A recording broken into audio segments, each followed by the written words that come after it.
What's up, gamers? My name is Double, and today I'm going to be talking about my experience with this new Reaper subclass.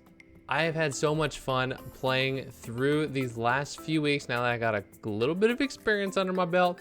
So I went with the full Swiftness build of Hunger. It's the same build that Bongyang Park uses, which I'm going to go over very briefly, but if you've watched any of his videos, then you are pretty familiar with the build.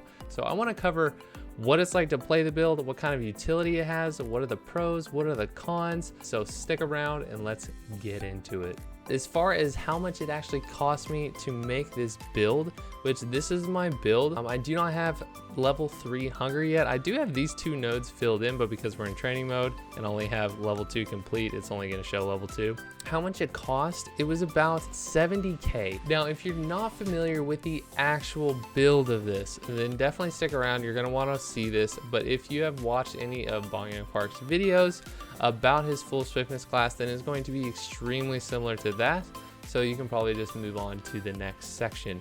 But as far as Nightmare goes, we're running 1-3-1.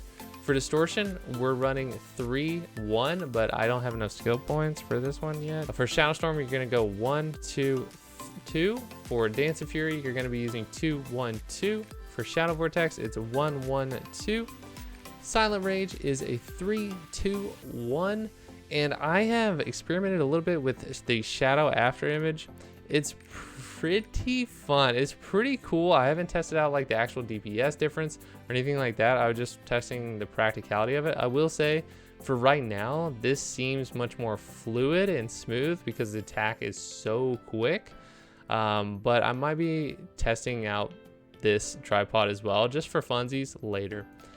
For Rage Spear, you're gonna go 2-3-1, and you can do Fatal Dagger or Quick Prep here, I feel like. But again, with the absolute, just you want to have like water levels of fluidity going with your rotations, then definitely use Quick Prep. But Quick Prep really feels good to use, so that's why I do that. And most people use this, I believe, when they're running the Swiftness build. So, and then you're going to use Ambush and Concentrated Attack. And for Glowing Brand, you're going to go 2-3-1, and that's pretty much the basic build. I don't have any gems in here because these are all level 5 event cooldown gems, so that's why they're not showing up in Trixian. But that is the basic build for this setup. So next I want to talk about the utility of this class, especially with this Swiftness build. You have a ton of utility, and I don't just mean movement and not being able to get hit, but stagger as well. Because you're running full Swiftness and because your Shadow Vortex reduces the cooldown on these skills, and so it's literally always up. Like you can, these cooldowns are ridiculously quick, okay? And so you can always have so much stagger up and ready.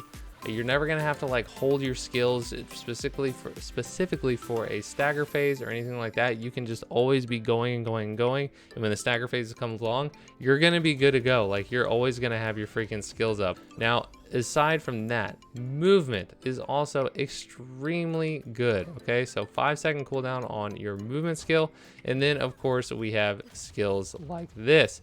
So that is another massive thing. And this, when you're running a Swiftness build, as you can see, it's a 5-second cooldown, and it can be even lower. I only have level 3 tripod on Quick Prep, so it can be even lower, and I only have a level 5 cooldown gem on it as well.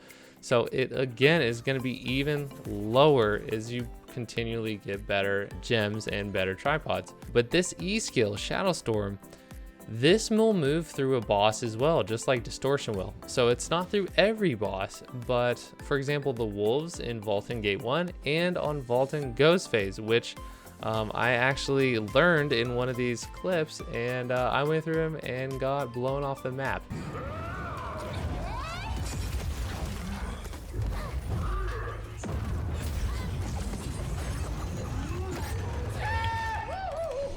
So that was my first experience, and that's how I found that out. But yeah, you can move through Ghost Vaultin, and Morphe as well. You can phase through him. You can always move around and not get hit. And it is literally just like Bongyang Park said. If boss cannot hit me, How can I go floor? Boss can hit me, but it would be luck for boss.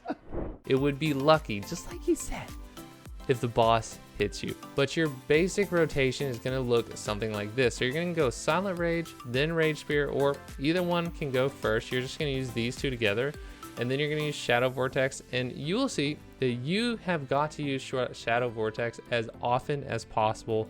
Like, no matter what, whether you're in front of the boss, side of the boss, back of the boss, doesn't matter. You're always going to be trying to fit it in where you can, because it reduces the cooldown on these forward skills, which are your really your only damage skills. So that is why you need to be using it all the time.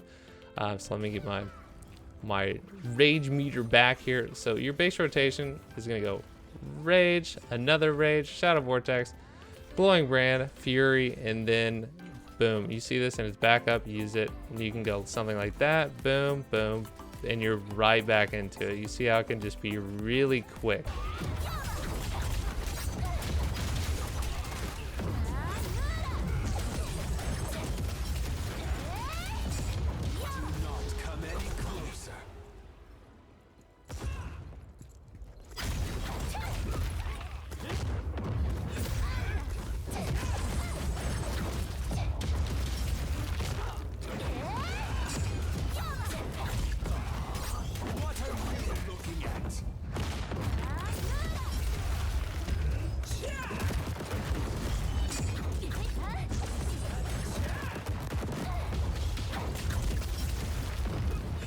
One thing that I did want to mention is the it factor of this subclass. And every subclass, I feel like every good subclass is gonna have an it factor. Like, why is it so unique? Why is it gonna make you want to come back and play it every single day for weeks and months and years even, and still have fun playing it and just sitting there like, yeah, man, I love this class. You just sit there with a damn smile on your face like this. Like, what is the it factor? You know what I mean? And I feel like for me, this class is the animations and the sounds. It is literally cinematic. Like, it is like a movie.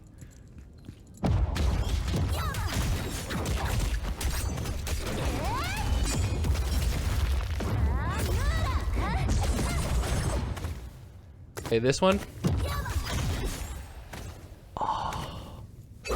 Oh my.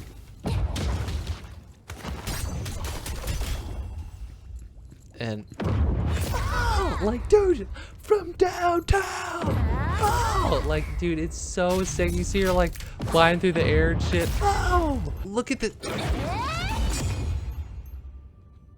Oh, the sounds, the sights. Fully enjoying every moment of this whole thing. Like, it is so much fun playing this class, and I think for me, that is the it factor that I just want to keep coming back, keep playing this class every single day, over and over and over. You can tell I really enjoy this class. So give this one a shot, and I know if you're thinking about playing it, even the prices will continue to go down for these accessories without a doubt, because Swiftness accessories are always a little bit cheaper. So I bet that you can go at least 4x3 super cheap, especially if you already have one legendary engraving that goes with this setup. But guys, if you have any questions about this class or my experience so far, I'm definitely going to continue playing it. If you made a Reaper, let me know which engraving you went with, and what do you feel like you really enjoy about the class, what you don't enjoy about it, and if you regret using your Express Pass on the Reaper if you did that and you wish you would have used it on Summoner, which is coming out in a couple days. So I'm super hyped about that class as well. But I've been saying I was going to bring you the Reaper video, and I finally did. So my job is done. I will see you on the next video. See you gamers